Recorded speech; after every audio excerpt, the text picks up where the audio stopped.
Podemos, amigos e amigas, sobretudo vocês torcedores e torcedoras do Botafogo, né?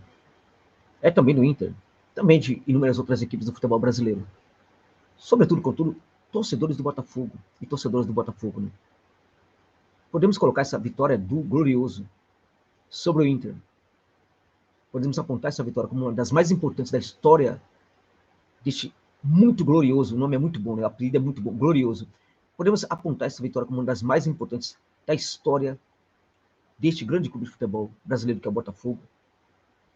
Acho que podemos. Sinceramente, acho que podemos. E acho que temos obrigação de apontar como uma vitória histórica. Não somente pelo que foi feito dentro de campo, mas também o que representou essa vitória como uma espécie de tapa na cara da incompetência da arbitragem brasileira. Um tapa na cara também da incompetência assustadora da equipe do VAR. Esses juízes, né, já estão sob avaliação, inclusive da Comissão de Arbitragem da CBF. Esses árbitros precisam ser afastados. O árbitro do VAR, inclusive, precisa ser afastado durante um ano, pelo menos, para ver se toma vergonha na cara. Porque o que ele fez ali foi uma coisa, ultrapassa a dignidade. Ultrapassa a indignidade, na verdade.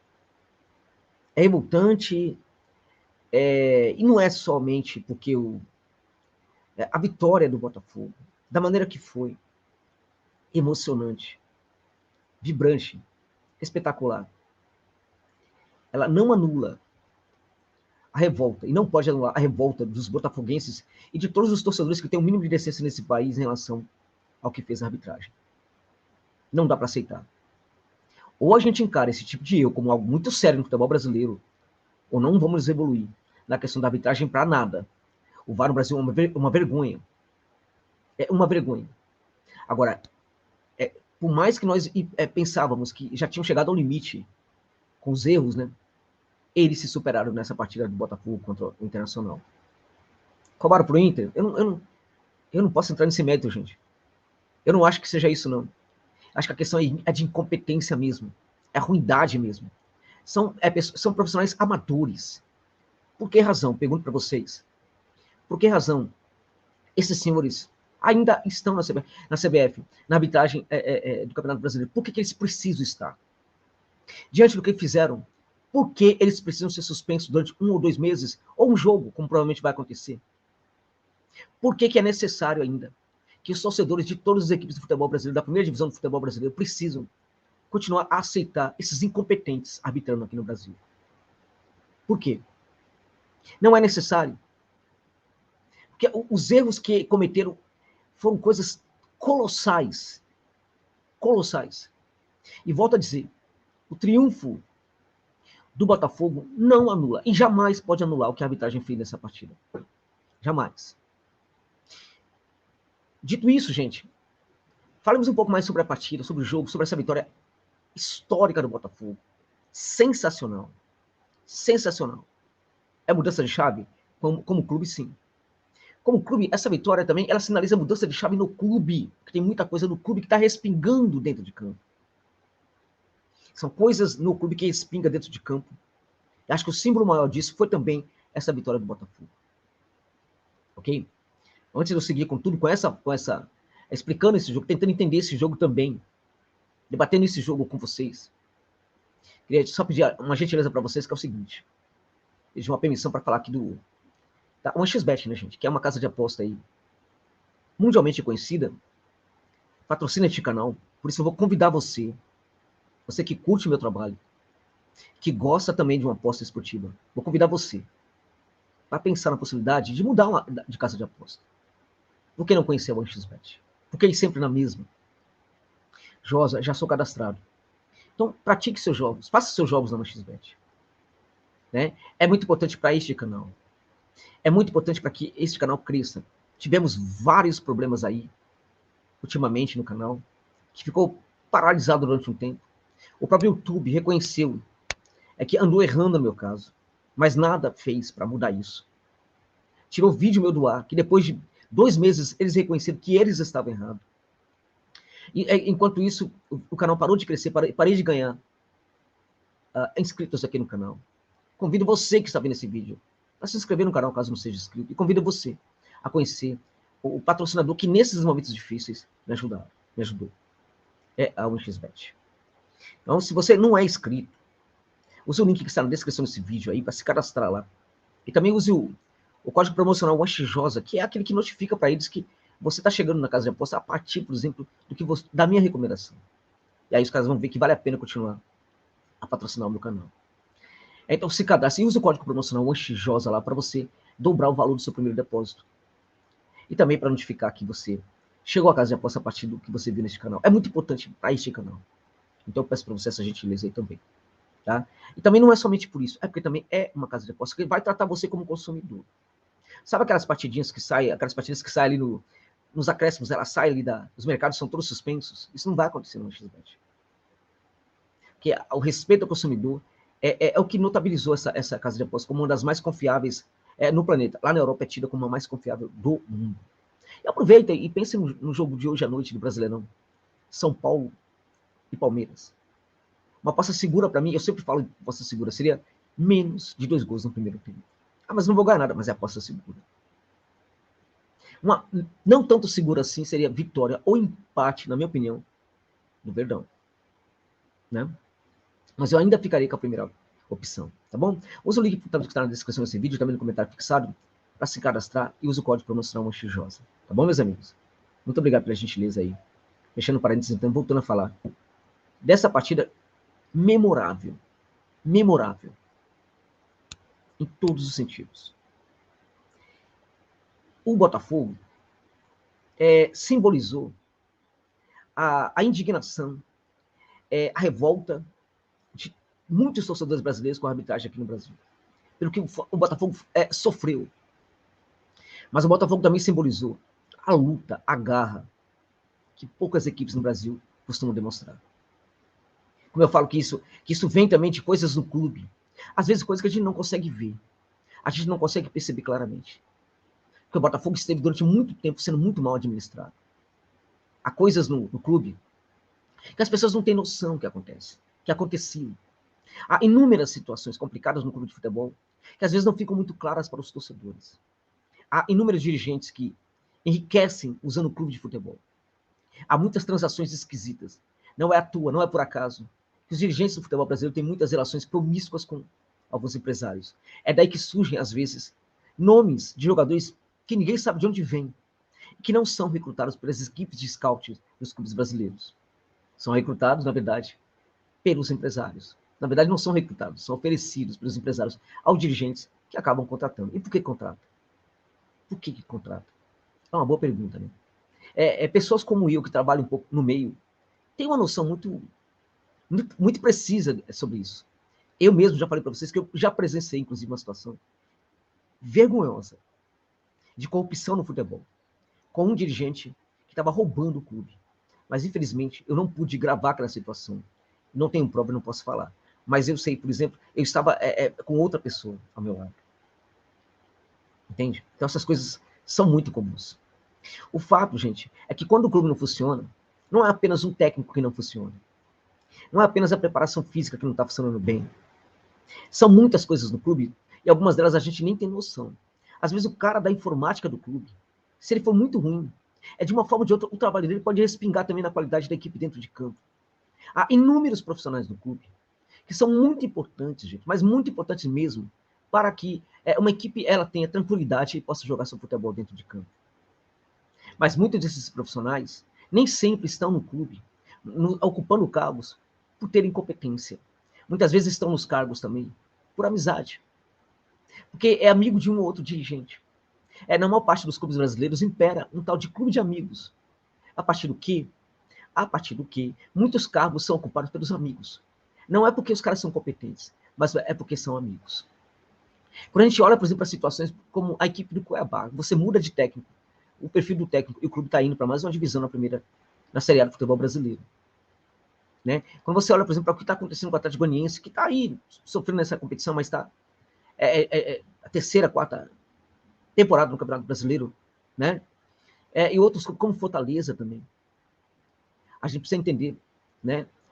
Que há clubes tendo muito boas ações em vários setores ali, setores que não fica muito claro. E por causa disso, as equipes também faz um bom trabalho. Então, o trabalho de um técnico no Atlético Goianiense é sempre mais fácil. Você muda um técnico no Cuiabá, a coisa parece do mesmo jeito. É o clube, gente. São as ações corretas sendo tomadas dentro do clube. O Botafogo era totalmente o contrário disso. Totalmente.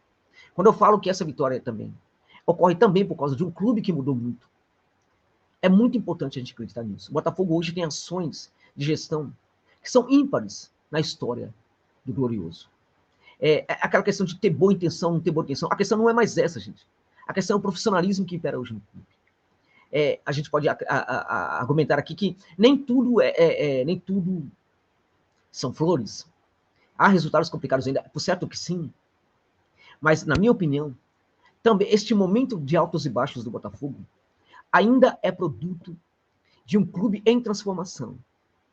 E muitas coisas caminham para melhoras, para melhorias. E vão melhorar. Para mim, é normal que o Castro consiga fazer a equipe jogar muito bem numa partida e noutra não consiga. Isso também faz parte do processo.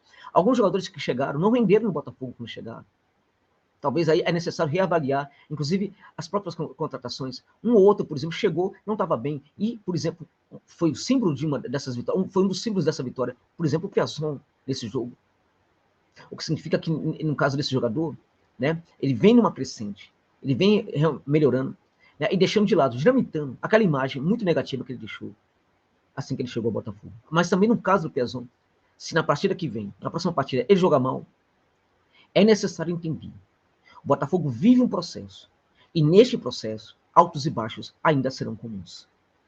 Agora, é muito importante, né, simbolicamente, a gente observar uma coisa. Nessas duas partidas que simbolizam uma recuperação astronômica da equipe no Campeonato Brasileiro, nessas duas partidas, teve um jogador ali, em especial, que voltou para a equipe. Monstro, Joe Carli. Joe Carli é realmente um jogador espetacular. Muitos podem, às vezes, falar que é um jogador que tem certa lentidão. Por certo que sim. Quem disse que os zagueiros não podem ser lentos? A gente olha para a primeira linha e acha que tudo tem a ver, todas as ações defensivas têm que ser praticadas obrigatoriamente pelos zagueiros. Não. A gente está falando, uma equipe, ela tem o seu sistema de jogo, né, que é dividido ali também em sistema defensivo e sistema ofensivo, que são partes do sistema do jogo. Né? O sistema defensivo não pode ficar, por exemplo, não pode ser praticado, configurado apenas pelas ações da primeira linha, da linha de zagueiros e de laterais. Né?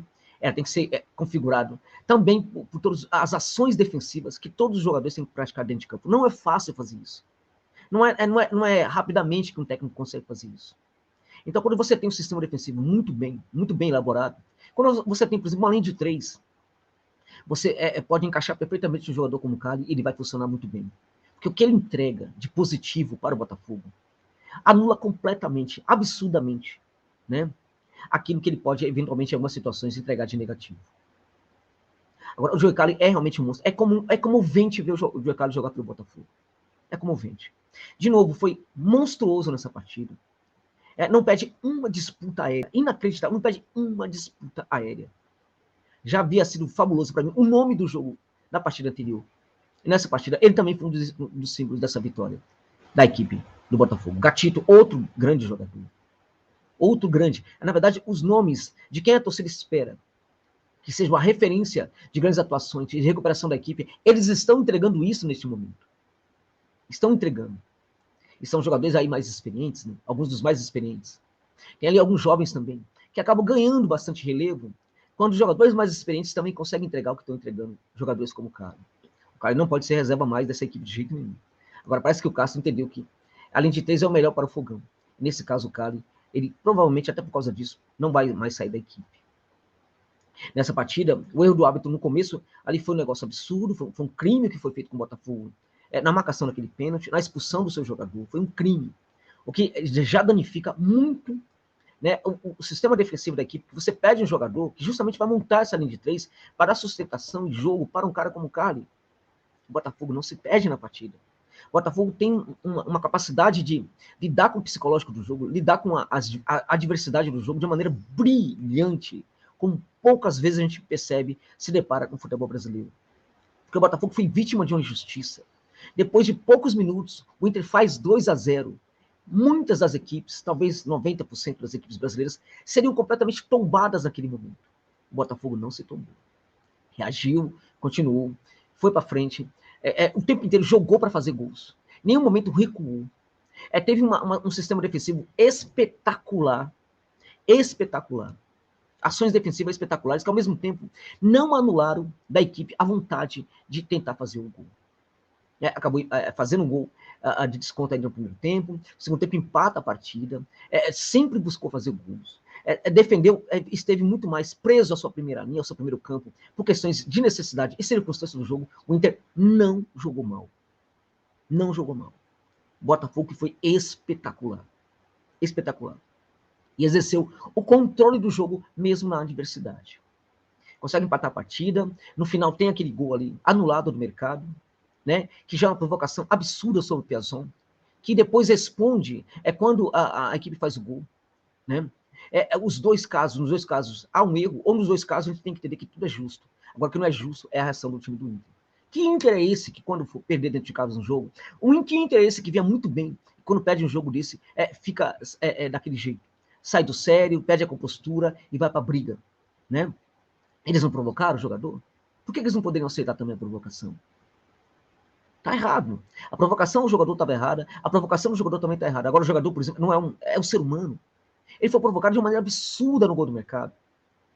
Né? Agora, dito isso, o jogo terminou, o juiz expulsou alguns jogadores, enfim, o jogo terminou. A confusão foi sanada, houve ali a volta, ali até o árbitro do apito final, e aí os jogadores do Inter partem de novo para uma confusão.